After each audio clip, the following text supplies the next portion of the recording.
Halo semuanya, selamat datang di ulasan kita kali ini. Hari ini kita bakal membedah sebuah tulisan yang jujur aja bener-bener bisa bikin kita mikir ulang soal gimana cara kita memilih pemimpin di tahun 2029 nanti. Kita pinggirin dulu deh ribut-ribut politik sehari-hari, dan mari kita fokus ke esensi dasar dari apa artinya memilih seorang pemimpin. Pertanyaan besarnya tuh gini, gimana sih cara kita beneran menilai calon pemimpin masa depan kita? Sekarang kan kita sering banget ya dibanjiri tips dan trik di media, yang kadang cuma mentok di permukaan aja. Tapi pertanyaannya, apakah itu cukup? Nah, kita perlu gali lebih dalam, melampaui tips-tips superficial yang biasa kita dengar buat dapetin panduan yang jauh lebih esensial. Materi ulasan kita hari ini bersumber dari pemikiran mendalam seorang penulis bernama Sulung Nov. Tulisannya ini merangkum hasil pengamatan dan pengalamannya selama 3 dekade di dunia politik. 30 tahun itu bukan waktu yang sebentar loh. Jadi yang kita lakukan di sini adalah mengeksplorasi gagasannya secara netral, mencoba memahami perspektif unik yang terbentuk dari rentang waktu dan pengalaman sepanjang itu. Oke, mari kita mulai masuk ke bagian pertama, miniatur pemerintahan Indonesia. Penulis kita ini memulai dengan sebuah premis inti yang super menarik. Daripada kita langsung ngelihat panggung politik nasional yang megah dan ruwet, beliau ngajak kita nengok ke halaman rumah kita sendiri. Ya, ke tingkat RT dan RW. Kenapa? Karena entitas ini sebenarnya adalah miniatur paling fundamental dari pemerintahan Indonesia. Ini satuan administrasi paling dasar dan yang paling penting, posisinya paling dekat sama kehidupan kita sehari-hari. Argumen mikro ke makro yang diajukan di sini tuh tajam banget. Beliau bilang, logika yang kita pakai saat milih calon ketua RT atau RW yang bisa diandalkan, sejatinya sama persis loh dengan logika buat milih calon presiden atau gubernur. Esensi kepemimpinannya sama sekali nggak berubah, cuma skalanya aja yang jauh membesar. Masuk akal banget kan? Selanjutnya, mari beralih ke bagian kedua, analisis dua kandidat. Coba deh, kita bayangin ada sebuah skenario di lingkungan kita. Ada 2 tipe kandidat yang beda banget nih. Di satu sisi ada kandidat pertama. Orangnya pinter, CV-nya mentereng, dan sering banget diundang jadi narasumber acara di luar. Sibuk banget ngebangun resume. Tapi dampaknya dia jarang nongol di kerja bakti karena jadwalnya bentrok terus. Fokusnya lebih ke urusan luar. Nah, sekarang kita lihat sebelahnya, kandidat kedua. Sama-sama cerdas, CV-nya juga bagus, tapi perbedaannya kerasa banget. Dia selalu ada buat warga. Kalau ada tetangga yang lapar, sakit, atau lagi butuh dana darurat, dia hadir. Dia ngerti banget masalah warganya dan sering langsung turun tangan tanpa banyak cincong. Hal ini ngebawa kita ke bagian ketiga, esensi pemimpin sejati.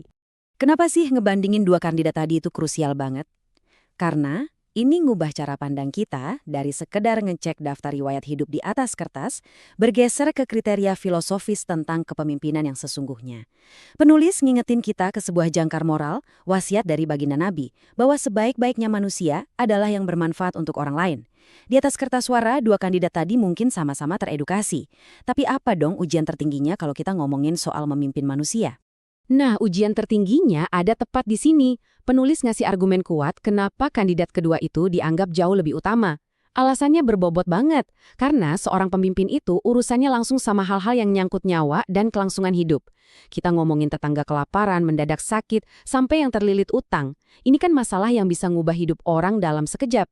Dan kandidat kedua tadi bisa langsung hadir ngadepin itu semua, tanpa perlu nunggu disuruh, apalagi nunggu undangan resmi. Dari sini kelihatan jelas banget kontrasnya.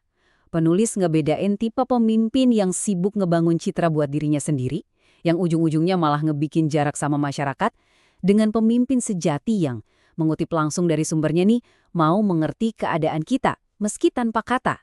Sosok ideal itu ya mereka yang melebur, dan gak sok ngejaga jarak sama sesamanya.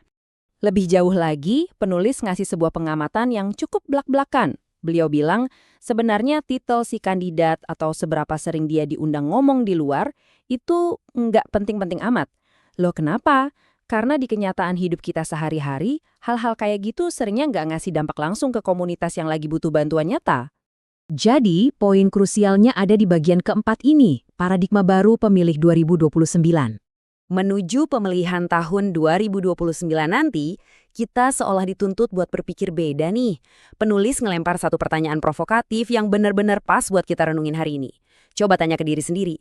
Apakah kita udah ngerasa cukup puas milih calon pemimpin cuma dengan nempel dan majang fotonya di dinding rumah? Atau cuma ngejadiin wajahnya sebagai foto profil di media sosial buat ajang kebanggaan doang?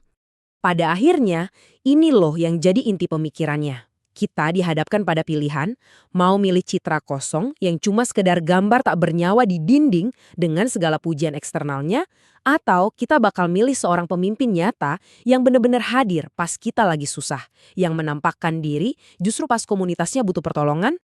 Dan sebagai penutup, ulasan ini ngasih kesimpulan yang nendang banget. Penulis nekanin kalau eranya tuh udah berubah. Kita, sebagai masyarakat dan relawan, jangan lagi mau jadi pihak yang terus-terusan berkorban habis-habisan demi calon pemimpin. Dinamikanya harus dibalik. Calon pemimpinlah yang harus siap berkorban, bahkan rela mati-matian, demi kelangsungan hidup kita semua. Kira-kira sudahkah standar ini kita terapkan? Sekian ulasan kali ini. Semoga pembedahan materi ini ngasih Anda lensa baru yang tajam buat melihat masa depan kepemimpinan kita ya. Sampai jumpa!